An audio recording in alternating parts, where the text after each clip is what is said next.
Hi everyone, welcome back to Coffee, Books, and Rain. I'm Rachel with my coffee, though I'm almost done with it. I'll be done with it in a minute. We've got books. We don't have rain, but that's okay. We can't have the trio every day. But if you see some extra light coming from this direction, it's because my window is open, so I can see the beautiful sunshine outside. It was actually really pretty today, and I just didn't have the heart to close it. So there we go. But we are diving into a book called Vampire Metropolis by Robin Brown. And so this particular author, Robin Brown, reached out to me and asked if I'd be interested in reading this book. So I said, yes, of course. Sounds pretty cool. Then they didn't seem to be able to figure out a way to either send it to me or order it for me on Amazon. And I think I dropped the ball on responding back to them that I would pick up the book myself. No worries, that I could purchase a copy and support them. But that's what I did, is I purchased a copy to support them in their endeavors as an author. And ended up reading this book while I was on the beach. So it probably has a little bit of water damage just from the moisture in the air at the beach. But it has been well read. And it was a really interesting story, too. So let's just see real quick. It seems as though Robin Brown has written, it says 106 books. So, wow, that's awesome. A lot of different topics. There's one called Shark, The Lure of the Dolphin, Secrets of the Spring. So it looks as though they do some books that may be nonfiction and some books that seem to be fiction. So, hey, there we go. That sounds awesome, and I support that. But I did want to just go ahead and make that note that I purchased this book, and I'm so glad I did because I thought it was really crazy wild adventure. So let's go from here. Hi, I'm Caden. I look 19, but I'm actually a 200-year-old vampire. And I've just been kicked out of a plane and dropped into a walled-off prison city for the world's fantasy creatures. Welcome to Vampire City, a sprawling metropolis of segregated boroughs, desperate poverty, and tyrannical vampire overlords who feed upon their lowly subjects to lay claim to them. In my time here, I'll work with a courageous leader of ragtag elves, an ambitious warrior vampire looking to climb the hierarchy, streetwise goblins only after a quick buck, and a hapless halfling who has found themselves up a certain creek without a certain paddle. And finally, a young and headstrong vampire called Alma, who doesn't feel like a vampire and who, incredibly, can't be fed upon by those tyrannical vampire overlords I mentioned earlier. She might just be the key to changing this modern, run-down, unjust, and cruel metropolis into a better place for everyone. Or she might not, depending on what I do next, I suppose. So, one of my things about this book that I kind of thought was funny was that Caden, on like every other page, is getting beat up.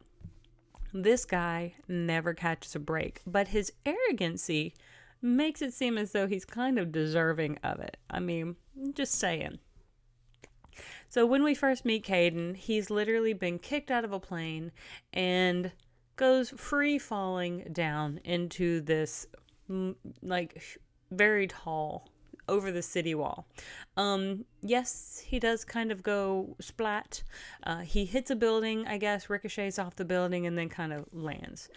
Well, it seems as though most of the vampires, like when they do that to the vampires, they do this splat montage. Another thing we learn is that these vampires cannot apparently be killed, like by any means. So even this splat, where they are discombobulated all over the sidewalk, they are able to ultimately pull themselves back together. Sure, it may take a little while, but they are able to. Even if they are blown up in a bomb or such, they are able to ultimately pull themselves back together. Seems as though there's no real way to make sure they stay dead. Also, another thing that Caden seems to note is they never sleep. So even when they go splat or discombobulated all over the sidewalk or blown up, they are still kind of aware. And that's kind of creepy. Like, literally, it's kind of creepy. But anyway, so once Caden gets here, he is ultimately set upon by what you could call like underlings of this tyrannical vampire burrow lord. And, there's a burrow, and it's his particular burrow that he's kind of the overlord of. And he bites Caden and sucks him dry to literally a withering husk until Caden kind of pops back out again. And it's fascinating because apparently this is the way that this vampire feeds. And Caden is just flabbergasted because he didn't know vampires could feed on other vampires. He literally never knew that was a thing that could happen. But this guy does it. He bites everyone. So we have that going on as well. And so I was kind of confused a little bit because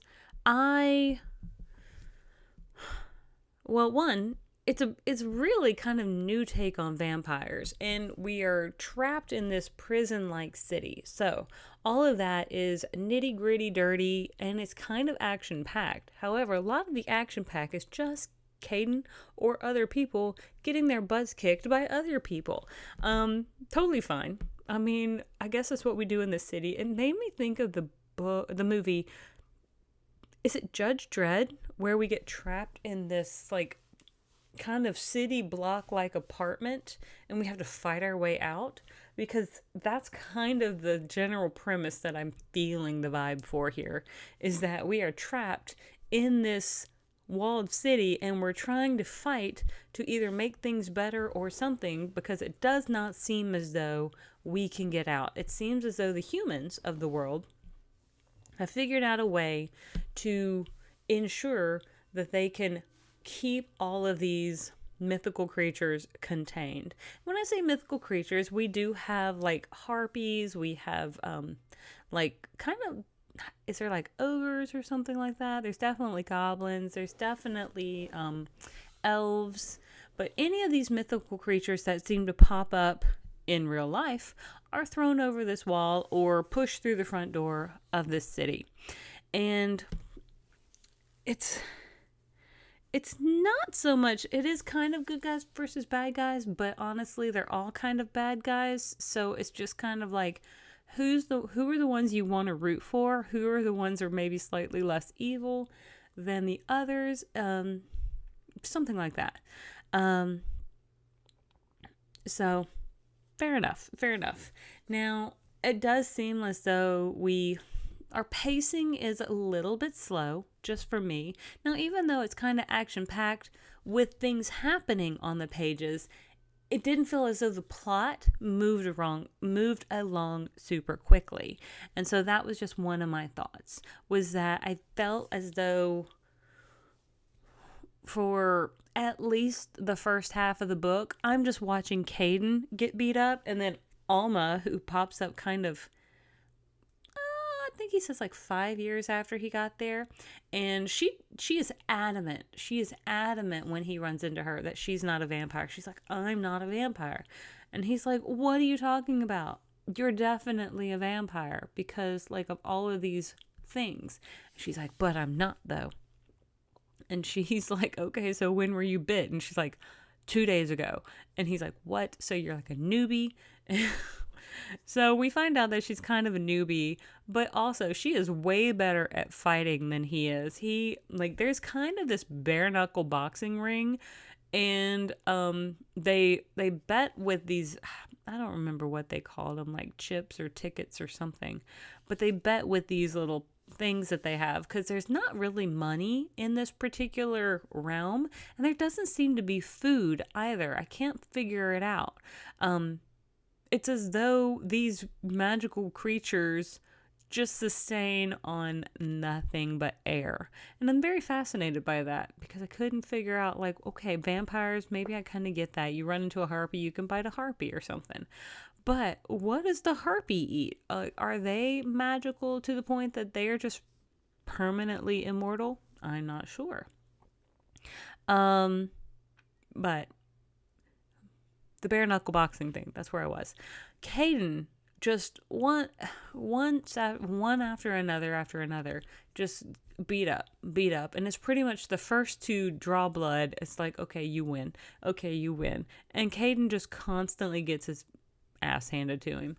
Alma, on the other hand, she's good. She she is definitely able to hold her own in a fight, which is very cool because she's a newbie vampire, which means she still has some of her human-esque tendencies, whereas Caden seems as though maybe he wasted his time while he was a vampire because he was just schmoozing around and trying to woo people. I don't even remember how he said he got caught. I know they did somewhere towards the beginning. They were kind of mentioning it, and I was just trying to remember, but no, I'm drawing a blank on it, so I do apologize.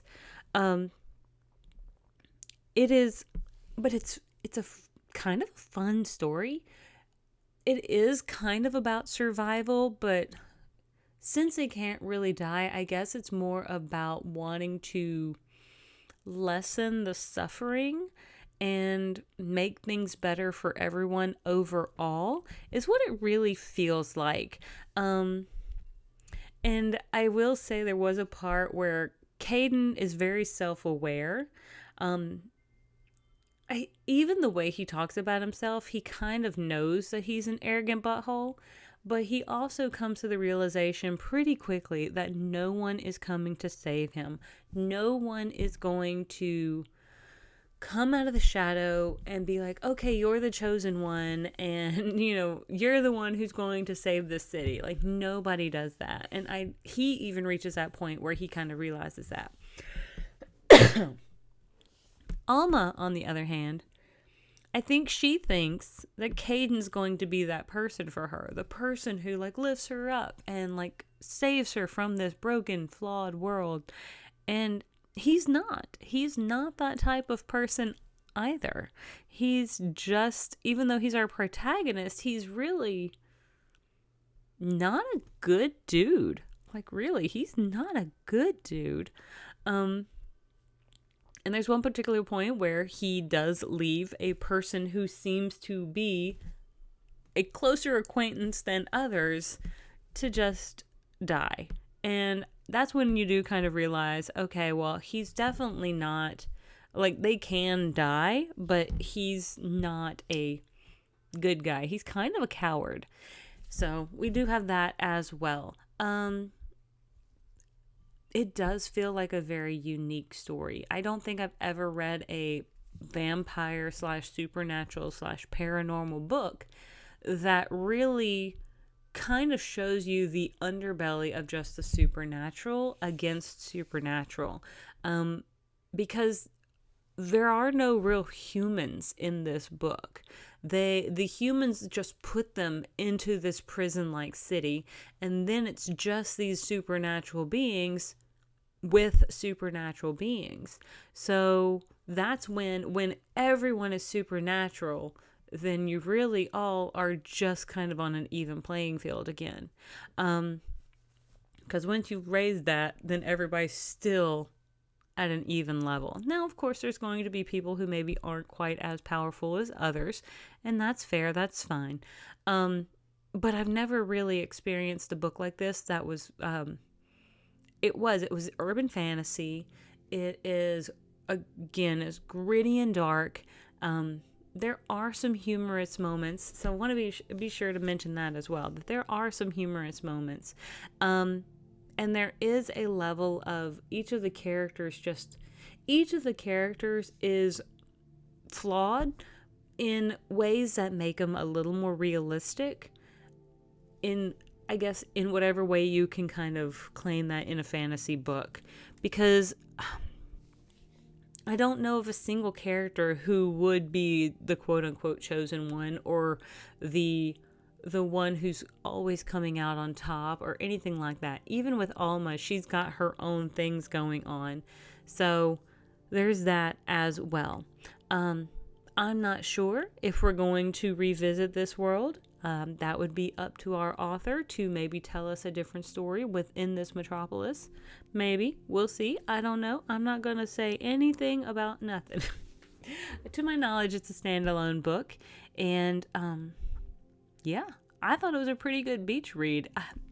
Probably wasn't the best beach read, just because sometimes on the beach I kind of want something a little more lighthearted and fun. And again, this was kind of gritty and intense, and maybe didn't fit the setting that I was in. But overall, I liked it. I do give it a pretty firm 4 stars, maybe 4.25 stars is probably what I'm thinking so far. But this is a pretty cool book. So I do want to thank Robin Brown for offering to send me a book, and then I dropped the ball. I thought I responded, then I went back and looked after I got the book already, and I didn't respond, so I do apologize. But I'm still glad I got to read it, and I'm still glad it was offered, and yeah. So I hope that other people might be interested. Now let me look real quick, because I forgot when this book was intended to be released. So let me scroll real quick. Okay, so April 22nd of 2025. It should be available. I did find it on Amazon, and I may try to put a link in my description box below just to link you to the book that I found and purchased on Amazon. It is about 450 pages. If you see, it's kind of thick, but it will keep you reading. I do feel like I still read it very, very quickly, and probably within I think about 2 days of sitting at the beach, 2.5 days, something like that, because I was kind of dozing a little bit too and trying to get my tan on. But I do want to thank you all so much for tuning in. If you have not liked and subscribed already, I hope you will. And with all of that being said, thank you for joining me on this journey. I will see you all on the next page. Have a great one. Bye.